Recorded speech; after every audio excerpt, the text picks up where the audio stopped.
ആദം നബി അലൈഹി ഇസ്ലാം കഅബ ഉണ്ടാക്കി, അല്ലെങ്കിൽ അതിന്റെ മുന്നേ മലക്കുകൾ ഉണ്ടാക്കി. ഇബ്രാഹിം നബി അലൈഹി ഇസ്ലാം പുതുക്കി പണിതു. ഇബ്രാഹിം നബി അലൈഹി ഇസ്ലാം പുതുക്കി പണിയാൻ കാരണം നൂഹ് നബിയുടെ കാലത്തുണ്ടായ വെള്ളപ്പൊക്കത്തിൽ കഅബ പൊളിഞ്ഞതാണ്. ഇബ്രാഹിം നബി അലൈഹി ഇസ്ലാം പുതുക്കി പണിതതിനു ശേഷം അബ്ദുൽ മുത്തലിബ് പ്രസിഡന്റ് ആയിരുന്ന കാലത്ത് അബ്രഹത്ത് രാജാവ് പൊളിക്കാൻ വന്നു ആനപ്പടയുമായി. അല്ലാഹു തആല അബാബിൽ എന്ന പക്ഷികളെ അയച്ചുകൊണ്ട് ആനപ്പടയെ നശിപ്പിച്ചു. ആ അല്ലാഹു തആലക്ക് നൂഹ് നബിന്റെ കാലത്ത് എന്തേലും സംരക്ഷിക്കാൻ പറ്റിയിരുന്നില്ലേ? നൂഹ് നബിന്റെ കാലത്ത് പൊളിച്ച അല്ലാഹ് തന്നെയാണ് അബ്ദുൽ മുത്തലിബിന്റെ കാലത്ത് സംരക്ഷിക്കുന്നത്. എന്താ രണ്ടും തമ്മിലുള്ള വ്യത്യാസം? നിലയങ്ങള് മലക്കുകൾ ഉണ്ടാക്കിയ, അല്ലെങ്കിൽ സയ്യിദുനാ അബുൽ ബശറായ ആദം നബി അലൈഹി ഇസ്ലാം ഉണ്ടാക്കിയ കഅബ നൂഹ് നബി അലൈഹി ഇസ്ലാമിന്റെ കാലഘട്ടത്തിൽ പൊളിച്ചതും അല്ലാഹു തആലയാണ്. ഇബ്രാഹിം നബി അലൈഹി ഇസ്ലാം ഉണ്ടാക്കിയ കഅബ അബ്ദുൽ മുത്തലിബിന്റെ കാലത്ത് പൊളിക്കാൻ വന്നവരെ തകർത്തതും അല്ലാഹു തആലയാണ്. രണ്ട് കഅബയും തമ്മിൽ ഒരു വ്യത്യാസമുണ്ട്. രണ്ട് കഅബയും കൂടി ഒരു വ്യത്യാസമുണ്ട്. എന്താ വ്യത്യാസം? ഇബ്രാഹിം നബി അലൈഹി ഇസ്ലാം കഅബ ഉണ്ടാക്കിയിട്ട് ഒരു വർത്തമാനം പറഞ്ഞു, അതാ വ്യത്യാസം. ഇബ്രാഹിം നബി അലൈഹി ഇസ്ലാം കഅബ ഉണ്ടാക്കിയിട്ട് രണ്ട് കൈയ്യാണ്ട് ഉയർത്തിങ്ങാണ്ട് പറഞ്ഞു, റബ്ബനാ തഖബ്ബൽ മിന്നാ, പടച്ചോനെ കബൂലാക്കണേ. റബ്ബനാ വബഅസ് ഫീഹിം റസൂലാ, പടച്ചോനെ ഈ ഇസ്മാഈലിന്റെ സന്താന പരമ്പരയിൽ നീ ഒരു റസൂലിനെ അയക്കണേ എന്ന് ദുആ ചെയ്തു. അല്ലാഹു സുബ്ഹാനഹു വ തആല ഇബ്രാഹിം നബി അലൈഹി ഇസ്ലാമിന്റെ രണ്ട് മക്കളെ നബിയാക്കി. ഇസ്ഹാഖ് നബി, നബിയുടെ മകൻ ഇസ്ഹാഖ് നബി അലൈഹി ഇസ്ലാമിന്റെ മകൻ യാക്കൂബ് നബി അലൈഹി ഇസ്ലാമി. യാക്കൂബിന്റെ ഓമന പേരാണ് ഇസ്രായേൽ. ബനു ഇസ്രായേൽ എന്ന് പറഞ്ഞാൽ യാക്കൂബ് നബി അലൈഹി ഇസ്ലാമിന്റെ മക്കളാണ്. ഇബ്രാഹിം നബിക്കും ഇസ്ഹാഖ് നബിക്കും യാക്കൂബ് നബിക്കും ശേഷം ലോകത്ത് വന്ന മിക്കവാറും അമ്പിയാക്കൾ ബനു ഇസ്രായേലിലാണ്. അതിന്റെ ശേഷം ഒരു നബി മാത്രമാണ് ബനു ഇസ്രായേലിൽ അല്ലാതെ വന്നിട്ടുള്ളത്. അത് മുഹമ്മദ് നബിയാണ്, ഇസ്മായിൽ അലി ഇസ്ലാമിന്റെ സന്താന പരമ്പരയിൽ. ശ്രദ്ധിക്കണങ്ങളെ ഞാൻ ഈ പറഞ്ഞത്. ഇബ്രാഹിം നബി അലൈഹി ഇസ്ലാം കഅബ ഉണ്ടാക്കിയിട്ട് തോരന്ന് പടച്ചോനെ ഇസ്മായിലിന്റെ സന്താന പരമ്പരയിൽ ഒരു നബിനെ വരുത്തണേ, അതിനാണ് കഅബ ഉണ്ടാക്കുന്നത് എന്ന് പറഞ്ഞു. മുഹമ്മദ് നബി വരാനാണ് കഅബ ഉണ്ടാക്കുന്നത് എന്നർത്ഥം. എന്തിനാ കുടിയിരിക്കുമ്പോ അങ്കോസ് മൗലിദ് എന്നുള്ളതിന്റെ ഉത്തരാണത്. എന്തിനാ കുടിയിരിക്കുമ്പോ അങ്കോസ് മൗലിദ്? കഅബ ഉണ്ടാക്കിയിട്ട് ഇബ്രാഹിം നബി പറഞ്ഞു ഇത് മുഹമ്മദ് നബിക്ക് വരാനാണ്. അബ്രഹത്ത് രാജാവ് ആനപ്പടയുമായി വന്നപ്പോ ചെറിയ പക്ഷികളെ കൊണ്ട് അള്ളാഹു നശിപ്പിക്കാനുണ്ടായ കാരണം ഇത് മുഹമ്മദിന് വരാനാണെന്ന് ഉണ്ടാക്കിയ ഇബ്രാഹിം നബി അലൈഹി ഇസ്ലാം പറഞ്ഞിരുന്നു എന്നതാണ്. അല്ലാഹു തആല നൂഹ് നബിന്റെ കാലത്ത് കഅബ പൊളിച്ചു. അങ്ങനെ ഒരു വർത്താനം ഉണ്ടാക്കിയപ്പോ പറഞ്ഞിട്ടില്ല എന്നുള്ളതാണ് കാരണം. ഈ ലോകത്തിലെ എല്ലാ രഹസ്യവും മുഹമ്മദ് നബിയാണ് സല്ലല്ലാഹു അലൈഹി വസല്ലം. ബഹുമാനപ്പെട്ട മറിയം ബീവി റളിയല്ലാഹു അൻഹയെ കെട്ടിച്ചിട്ടില്ല. മറിയം ബീവിയെ ആരും കെട്ടിച്ചില്ല. മറിയം ബീവിയെ ആരും കല്യാണം കഴിച്ചില്ല. എന്താ കാരണം? സ്വർഗത്തുനിന്ന് മുഹമ്മദ് നബിക്ക് കല്യാണം കഴിക്കാൻ വേണ്ടിയിട്ടാണത്. ഇവിടെ എന്തെല്ലാം സംഭവിച്ചോ അതിന്റെ പിന്നിൽ മുഹമ്മദ് നബിയാണ്. ഇവിടെ എന്തെല്ലാം സംഭവിക്കാതിരുന്നിട്ടുണ്ടോ അതിന്റെ പിന്നിലും മുഹമ്മദ് നബിയാണ് സല്ലല്ലാഹു അലൈഹി വസല്ലം. മഹ്ശറയിൽ എല്ലാവരും എത്തും. കോടാനക്കോടി മനുഷ്യന്മാര് മഹ്ശറയിൽ ഒരുമിച്ച് കൂടും. മഹ്ശർ ഏറ്റവും ചുരുങ്ങിയത് 50,000 കൊല്ലാണ്. ഏറ്റവും ചുരുക്കി കൂട്ടിയാൽ മഹ്ശർ 50,000 കൊല്ലമാണ്. ചെമ്പിന്റെ തറ, സൂര്യൻ ഒരു ചാൺ ഉയരത്തിൽ എന്നത് എത്ര ആലങ്കാരിക പ്രയോഗമാണ് എന്ന് വിചാരിച്ചാലും ചൂടുണ്ടാകും എന്നതിലൊരു തർക്കമില്ല. സൂര്യൻ ഒരു ചാൺ ഉയരത്തിൽ നിന്നത് ആലങ്കാരികമായി പറഞ്ഞതാണെന്ന് വെക്കുക. എന്നാൽ പോലും അതിശക്തമായ ചൂടുണ്ടാകും എന്നതിലൊരു തർക്കമില്ല. നെരിയാണി വരെ വിയർപ്പുള്ളവരുണ്ടാവും, കാലിന്റെ മുട്ട് വരെ വിയർപ്പുള്ളവരുണ്ടാവും, അര വരെ വിയർപ്പുള്ളവരുണ്ടാവും, ചുമല് വരെ വിയർപ്പുള്ളവരുണ്ടാവും, ചെവി വരെ വിയർപ്പുള്ളവരുണ്ടാവും, മൂക്ക് വരെ ഉള്ളവരുണ്ടാവും, വിയർപ്പിൽ മുങ്ങിത്താഴുന്നവരുണ്ടാവും. അതാണ് അന്നത്തെ അവസ്ഥ. അങ്ങനെ അവസാനം ഇവിടുന്ന് ഒന്നാണ്ട് രക്ഷപ്പെട്ടാൽ മതിയായിരുന്നു. സ്വർഗത്തിലേക്കായാലും വേണ്ടില്ല, നരകത്തിലായാലും വേണ്ടില്ല എന്ന് പറയാൻ വേണ്ടി എല്ലാരും കൂടി ആദം വല്ലിപ്പാന്റെ അടുത്തേക്ക് ചെല്ലും. സ്വർഗത്തിക്കായാലും വേണ്ടില്ല, നരകത്തിക്കായാലും വേണ്ടില്ല എന്ന് പറയണമെങ്കിൽ നമ്മളാരും നരകത്തിക്കായാലും വേണ്ടില്ല എന്ന് പറയില്ല. കാരണം നമ്മളെ മുമ്പിൽ അങ്ങനെ ഒരു ഓപ്ഷൻ ഇല്ല. ഞാൻ പറയില്ല, നിങ്ങൾ പറയാമെന്നാവോ? പറയരുത്, ആരും പറയരുത്, നമ്മളത് പറയില്ല. ആ പറയണവരാ കൂട്ടത്തിലുണ്ട്, അതുകൊണ്ടാണ്. നരകത്തേക്ക് പോവാനുള്ളവരാ കൂട്ടത്തിലുണ്ട്, അതുകൊണ്ടാണ് ഓല അങ്ങനെ പറയണത്. അപ്പൊ ഫിറഔനുണ്ട് എന്നർത്ഥം, നമ്രൂദുണ്ട്, ആറൂനുണ്ട്, അബുജാഹിലുണ്ട്. പറയാൻ പോണേല് ആദം വല്ലിപ്പാന്റെ അടുത്ത് എന്നിട്ട് പറയും, വല്ലിപ്പ ഇടങ്ങാറായിട്ടുണ്ട്, ഇവിടുന്ന് ഒന്നാണ്ട് കഴിച്ചിലാകാൻ വേണ്ടി നിങ്ങളൊന്ന് പറയോ? മൂപ്പര് പറയും, നടക്കൂല കുട്ടികളെ, ഞാൻ എന്റെ കാര്യത്തിൽ തന്നെ വലിയ ബേജാറിലാണ്. നൂഹ് നബിന്റെ അടുത്തെല്ലും, ഇബ്രാഹിം നബിന്റെ അടുത്തെല്ലും, ഇസ്ഹാഖ് നബിന്റെ അടുത്തെല്ലും, ലൂത്ത് നബിയുടെ അടുത്തെല്ലും, എല്ലാവരുടെ അടുത്തും ചെല്ലും. എല്ലാരും പറയും കഴിയൂല. അവസാനം മുഹമ്മദ് നബിയുടെ അടുക്കൽ ചെല്ലും, നിങ്ങളൊന്ന് പറയോ എന്ന് ചോദിക്കും. ഞാൻ പറഞ്ഞോളാന്ന് പറയും.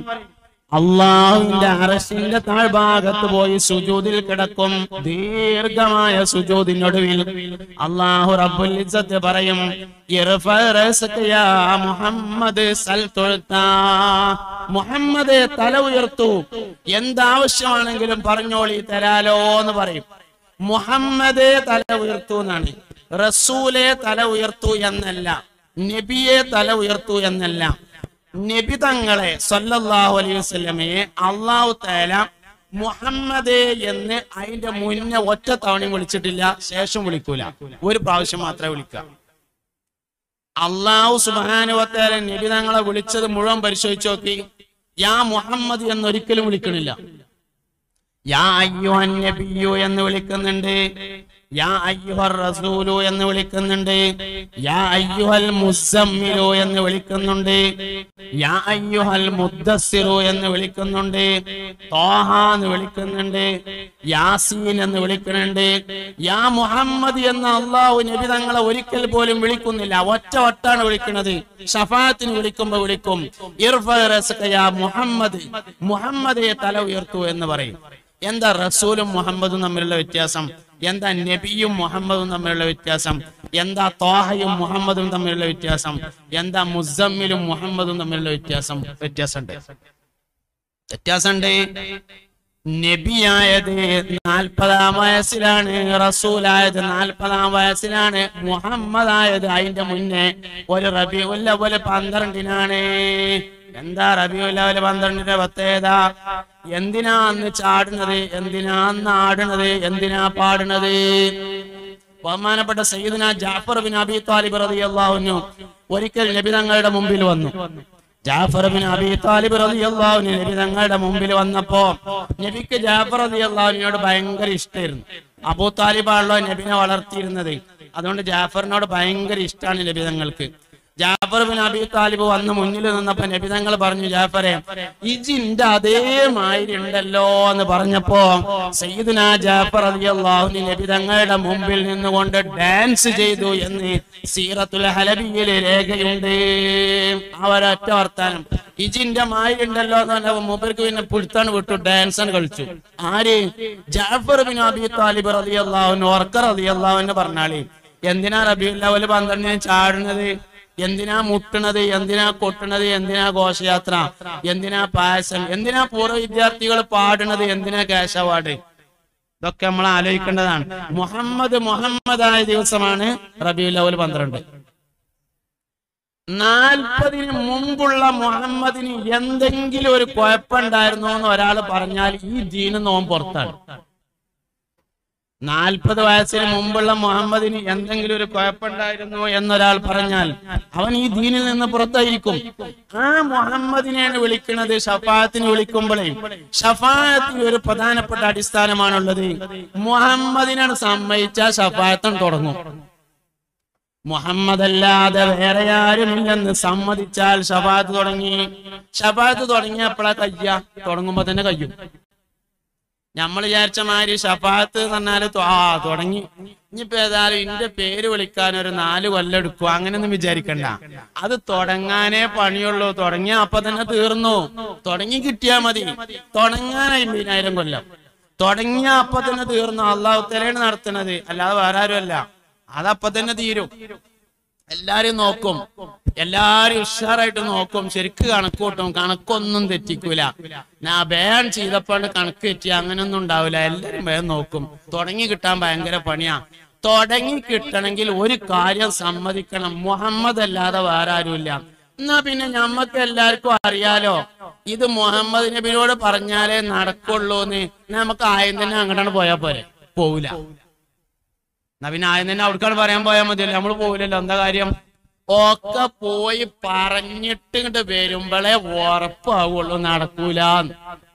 എല്ലായിടത്തും പോയി പറഞ്ഞ് നടക്കൂലെന്ന് ഉറപ്പിച്ചിന് വന്നിട്ട് നിങ്ങളല്ലാതെ വേറെ ആരും ഇല്ല എന്നാണ് പറഞ്ഞാല് ശഫാഅത്ത് തുടങ്ങും. അപ്പൊ തന്നെ ഹിസാബാണ് തുടങ്ങും. സംഗതി കൊണ്ട് ഓക്കെ ആവും. തന്നെ വിഷയം. മുഹമ്മദ് അല്ലാതെ സല്ലല്ലാഹു അലൈഹി വസല്ലം ലോകത്തിനൊരു രഹസ്യമില്ല.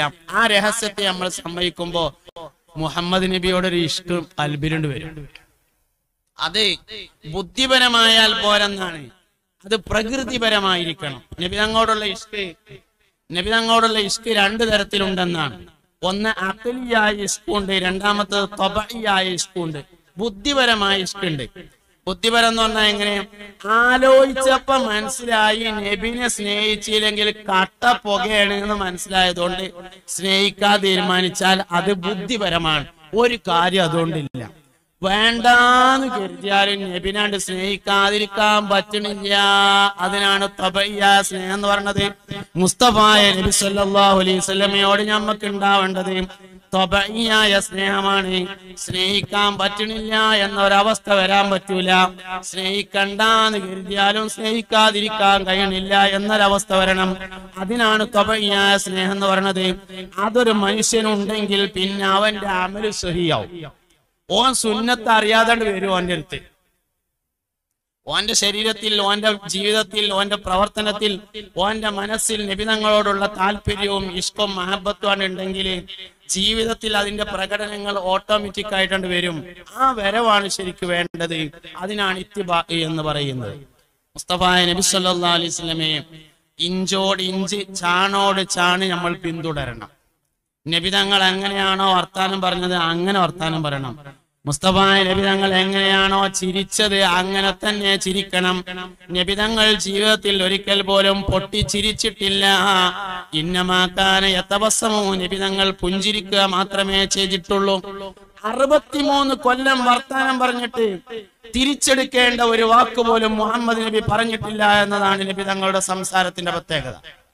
63 കൊല്ലം വർത്താനം പറഞ്ഞിട്ട് ഞാനാ പറഞ്ഞത് ഇന്റെ അബദ്ധം പറ്റിപ്പോയതാണ്, നിങ്ങൾ പൊരുത്തപ്പെട്ടാളി എന്ന് പറയേണ്ട ഒരു അവസ്ഥ ഉണ്ടായിട്ടില്ല. അതുകൊണ്ട് മുഹമ്മദ് നബി സല്ലല്ലാഹു അലൈഹി വസല്ലം തങ്ങളുടെ സംസാരത്തെ നമ്മൾ അനുകരിക്കണം. നബിതങ്ങളുടെ വേഷവിധാനത്തെ നമ്മൾ സ്വീകരിക്കണം. നബിതങ്ങളുടെ നടത്തത്തെ നമ്മൾ പിന്തുടരണം. മുസ്തഫായ നബിതങ്ങളുടെ ഇരുത്തത്തെ പിന്തുടരണം. നബിതങ്ങളുടെ ഭക്ഷണ രീതിയെ പിന്തുടരണം. എല്ലാം പിന്തുടരണം. ഒരിക്കലൊരു സഹാബിയുടെ വീട്ടിലേക്ക് ഭക്ഷണം കഴിക്കാൻ വേണ്ടി ചെന്ന് പുണ്യ നബി സല്ലല്ലാഹു അലൈഹി വസല്ലം. ഒരു സാധു മനുഷ്യനായിരുന്നു, വരുമാനം ഒന്നുമില്ല. അപ്പോ മൂപ്പര് ചെരങ്ങോണ്ട് കറി വെച്ചതാണ് ഉണ്ടായിരുന്നത്. വീട്ടുകാരൻ പറഞ്ഞു, നബിയെ കാര്യമായിട്ടൊന്നും വാങ്ങാൻ പറ്റിയിട്ടില്ല, ഞാൻ ഒരു സാധുവാണ്, നിങ്ങൾക്ക് അറിയാലോ, ചെരങ്ങോണ്ടുള്ള കറിയാണുള്ളത് എന്ന് പറഞ്ഞപ്പോ നബി തങ്ങൾ പറഞ്ഞു, ചെരങ്ങ എനിക്ക് ഭയങ്കര ഇഷ്ടാണ് എന്ന് പറഞ്ഞ അന്ന് മുതൽ സഹാബത്ത് റളിയല്ലാഹു അൻഹും പച്ചക്കറി മാർക്കറ്റിൽ പോകുമ്പോ ഒരു കഷ്ണമെങ്കിലും ചെരങ്ങ വാങ്ങാതെ മടങ്ങാറുണ്ടായിരുന്നില്ല. അതിന്റെ പേരാണ് ഇഷ്ക്. ആദ്യം നമ്മക്കുണ്ടോ നമ്മളും കഴിച്ചില്ലാവും. ഈ ഒരു സാധനമാണ് നമ്മക്ക് വേണ്ടത്. വാസ്തവത്തിൽ ആ സഹാബി പൈസ ഇല്ലാത്തതുകൊണ്ട് ചെരങ്ങക്കറി വെച്ചതാണ്. നബിതങ്ങൾ ഓനെ നിരാശയാക്കാതിരിക്കാൻ വേണ്ടിയിട്ട് എനിക്ക് ഭയങ്കര ഇഷ്ടമാണെന്ന് പറഞ്ഞതാണ്. എന്നാൽ പോലും അങ്ങനെ ആയിക്കോട്ടെ, അതിനെന്താ, സഹാബത്ത് മാർക്കറ്റിൽ പോകുമ്പോ ഒരു കഷ്ണം ചെരങ്ങ വാങ്ങിയിട്ടേ പോരുള്ളൂ, നബിതങ്ങൾ ഇഷ്ടമാണ് എന്ന് പറഞ്ഞില്ലേ എന്നതാണ് അവരുടെ ന്യായം. അതുകൊണ്ട് മുഹമ്മദ് നബി സല്ലല്ലാഹു അലൈഹി വസല്ലം തങ്ങളുടെ താല്പര്യങ്ങൾ, ഇഷ്ടങ്ങൾ നമ്മുടെ ഇഷ്ടമായിരിക്കണം. നബിതങ്ങളുടെ വാക്കുകൾ, പ്രവർത്തികൾ എല്ലാം ജീവിതത്തിൽ കൊണ്ടുവരണം.